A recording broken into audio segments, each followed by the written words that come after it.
This program has been brought to you thanks to the generous contributions of our patrons on Patreon. Your patronage is greatly appreciated. And for more content like this, be sure to check out the Modern Alchemist channel on Patreon. Shall we begin?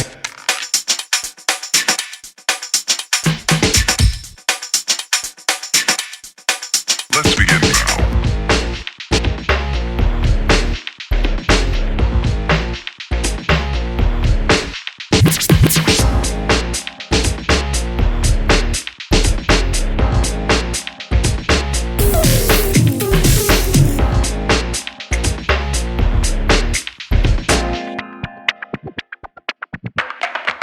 Let's begin now.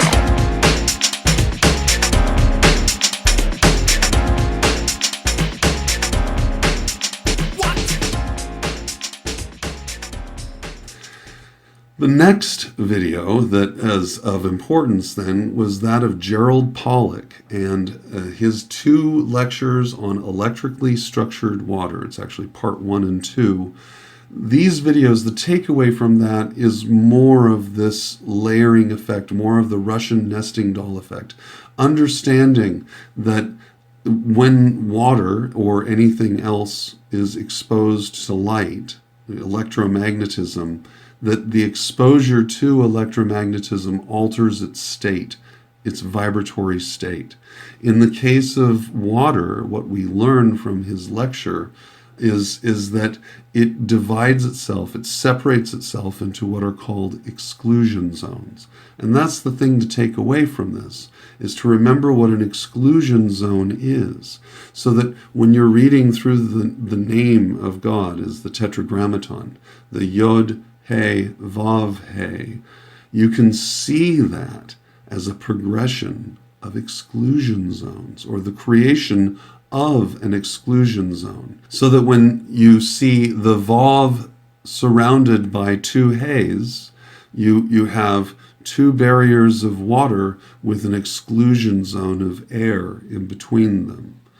I'm trying to teach you how to see the patterns and recognize that within actual science, within actual observable empirical science, these principles exist because the esoteric is the ancient language of science which was used to describe the world in general and the universe in general around us. And by so doing, it helps us describe ourselves.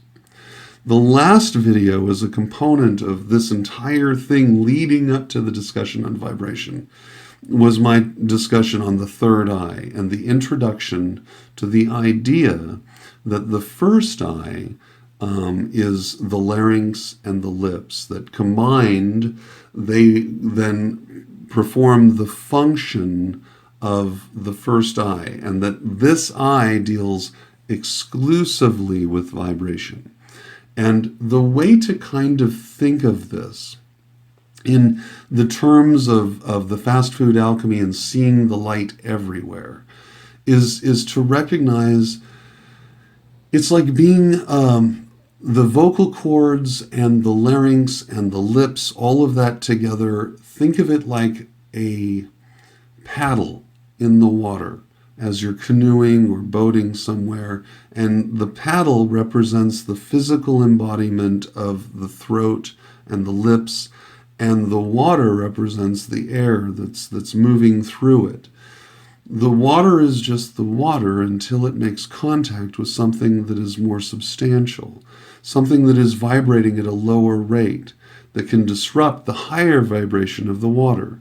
We can use the same idea with propellers and the air, but we'll stick with water because I think it'll lend itself more easily to visualizing, since we know what water looks like. You can put your hand into the sink and swoosh it around, and it's really easy to see the swooshing. It's hard to see the swooshing when you're moving your hand in the room. There's nothing to visualize. It's just your hand moving, so you don't really see its impact on the environment.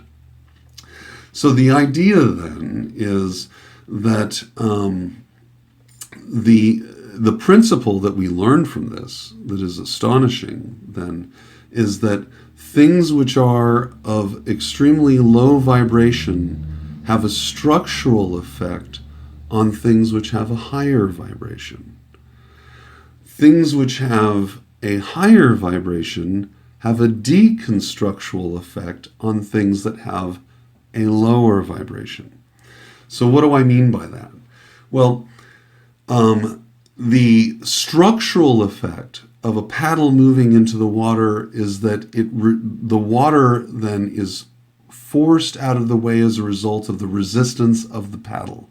And as a result of that push, the boat moves forward, right? Or backwards or around in circles. But the boat, whatever object is being impelled by that paddle, will move in the opposite direction of the paddle thrust. So if I'm thrusting backwards, the boat moves forwards. And if I push the paddle forward, the boat moves backwards. This is actually a principle that we'll talk about later when we talk about cause and effect and Isaac Newton and his laws of motion. But this clearly is an example of Newtonian physics drawing from alchemy, and when he states the principle that an object in motion will move until contact with another object, and then it'll move in equal and opposite direction, right? So that idea is drawn from the idea of simply paddling a boat in a water, in a canal, and observing the impact of a hardened material state on a less hardened material state. Essentially, objects of a lower vibrational state will contain things until deconstructed of a higher vibrational state. And we see that in everything, depending on what it is that we're looking at. For instance, acids could be considered of a higher vibrational state, and they will deconstruct other objects. Remember, everything is electrical. So the interaction of an acid on a surface is a deconstruction of the electron bonds between the components of whatever surface it is that the acid is working upon. Anyway, there are other things like light. I was just using a material example with the acid as a liquid analogy correlating to the water in the boat. But as we find, a light, for instance, of a higher vibrational state, like ultraviolet light, can have dramatic impact on material objects by disrupting and deconstructing them.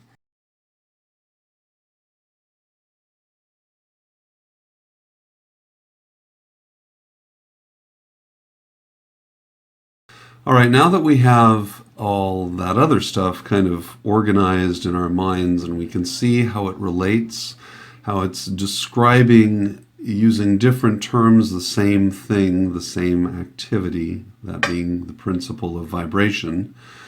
Now let's take a look at this section one more time, and I want to just point out a few of the sentences and just emphasize some of what I'm trying to explain. Third sentence down, it says, this principle explains that the differences between different manifestations of matter, energy, mind, and even spirit result largely from varying rates of vibration. So that sentence then becomes a lot more clear, especially when you understand that differentiations in rates of vibration create exclusion zones, which are the result of input of energy to the system that intensifies the existing state within that system, causing it to vibrate. So just as a drum that is taut is just waiting to be struck, it makes no sound until kinetic energy is driven into it, causing a vibratory state, and the drum has a beat. So that's the system. I want you to kind of grasp that and then recognize that this energy is driving into the system constantly, and that the system itself is in a constant state of being and non-being. And the way to understand that is to remember the flow of energy that goes in and out, up and down. just as I described in the classes on Essentials of Practical Alchemy, up, down, and in and out, and how the energy flows, so that a heightened state of energy is in the center, which is the highest state of energy, hence it's the highest state, like the pyramid, and the lowest state of energy is on the outside, on the exterior. We will talk more about vibration when we get to the actual section of vibration. I want you to remember that all of this is simply introduction. But as Bert mentions in quoting Bruce Lee in one of the episodes that I made recently, in one of the comment sections, that it's fascinating. It's true that as you study a thing like martial arts, when you begin, you think, wow, it's a punch and a kick, and then you learn that, no, there are principles embodied into the strike that make it unique, and principles which drive force and energy. And then, of course, when you're done, it's a punch and a kick. I love that quote. That was a good one. I really appreciate it. And it's so true. Well, alchemy is the same way, where it begins and you're like, yes, it's just vibration. And I'm saying this so you don't become intimidated by all of the massive information here, because it's a lot. It's a lot. When you realize that through the last month, I've been kind of building up to this point so that when we hit to this point, it would have some significant impact. Where you'd be like, oh, at least I'm hoping you're having one of those oh moments. And as a part of that, it's the recognition that while it may seem really involved and really complicated, in fact, it is an extraordinarily elegant and simple system.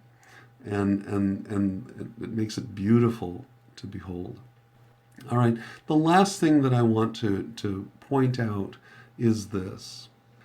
The statement that they make where they say at the bottom, an understanding of this principle with the appropriate formulas enables the Hermetic students to control their own mental vibrations as well as those of others. That idea is so profound. The concept of knowing the appropriate formulas, that's kind of an archaic speech. If I were to update it to something more current, I would say instead of formula. The language of the mystic arts is as old as civilization. The sorcerers of antiquity called the use of this language spells. But if that word offends your modern sensibilities, you can call it a program. The source code that shapes reality. I would say program, or the correct sequence of actions or mental constructs. Anyway, those are ideas. And so you can see the idea then of a spell or a formula is really just a way of structuring one's thinking in such a way so that you attenuate your energy to the energy, the vibration of what it is you seek to become a part of, or to manipulate, or to dispel, to disrupt. Because there could be a vibratory energy that is negative to your state of being. And so you need to understand the means or the methods that you have available to yourself in order to disrupt that influence and retain your state of being. Now, I'm going to talk a lot more about that in polarization. But for now, recognize that you, as a person, have the scepter of power within your hands, or at least it's right in front of you. And all that is required is to grasp upon it and realize that vibration is the essence of polarity, and that polarity is the essence of one's ultimate expression. All right, that's it for now. We'll be coming back to this right away, and we're going to conclude with our discussion on the principle of polarity. Until then, I'm Aubrey Forrest, the Modern Alchemist, and I will be talking to you very soon.